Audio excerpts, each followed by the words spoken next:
Alright, I got some more budget tech. This time it's a gaming mouse for about $17. Of course, disclaimer, this mouse was sent out to me, but this won't affect my review in any way, shape, or form. Today we're looking at the Armored Wolf GM01 gaming mouse by K-Ray. And inside the box itself, we're gonna get the mouse, of course, as well as a piece of paper that's all in Chinese.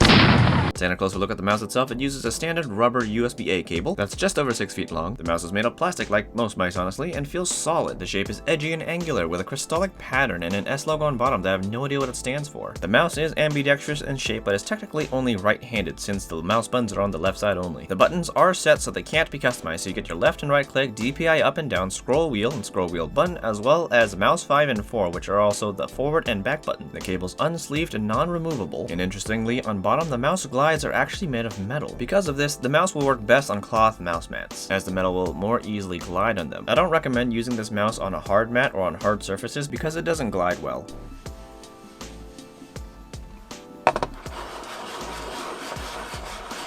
Anyway, when plugged in, the mouse does light up from the crystallic pattern to the little ring that goes all the way around the mouse. The LEDs stay lit when in use, but when left idle, it'll begin to pulse slowly. Icy blue isn't the only color, it's just a standard color when you first plug it in, indicating the current DPI setting it is on. When you, for example, drop the DPI all the way down, it changes color to a dark blue, indicating the DPI of 500. Going up from there, it'll turn green, indicating a DPI of 1000. Next up is a yellowy lime green, which is 1500 DPI. Then back to the standard ice blue, which is 2000 DPI. Moving up, it'll turn red for 3000 DPI. And then finally purple for 4000 DPI. If you like color matching your LEDs on your setup, do keep in mind that these colors cannot be changed and are locked to the DPI settings. It is a budget mouse after all. There was nothing to tell me how much it weighed, so I decided to weigh it myself, and it floated between 114 and 115 grams, probably due to the cable's weight. Specifications on the box seemed way off, so I decided to re-measure it myself, and I found that the mouse was 128 millimeters long, 67 millimeters the front width, and 71 millimeters in the back width, and 42 millimeters tall, 57 millimeters from the back, making it a medium to largish kind of mouse, which should make it very comfortable for most hands and most grips, except for small hands trying to do fingertip grip, and extra large hands trying to do palm grip. Gaming wise, it did quite well, though I did have to adjust my sensitivity based on the DPI I had on my mouse. All the buttons had fairly solid clicks, but I did find that the scroll wheel button was a bit stiff and needed a little bit more force to press down. The side buttons had a little bit more travel than I would have preferred, but this is honestly a non-issue as I didn't really notice it when I was playing games, just like how Cherry MX Browns are only tactile when you press them down slowly. Alright, because someone's bound to ask, here is a sound test.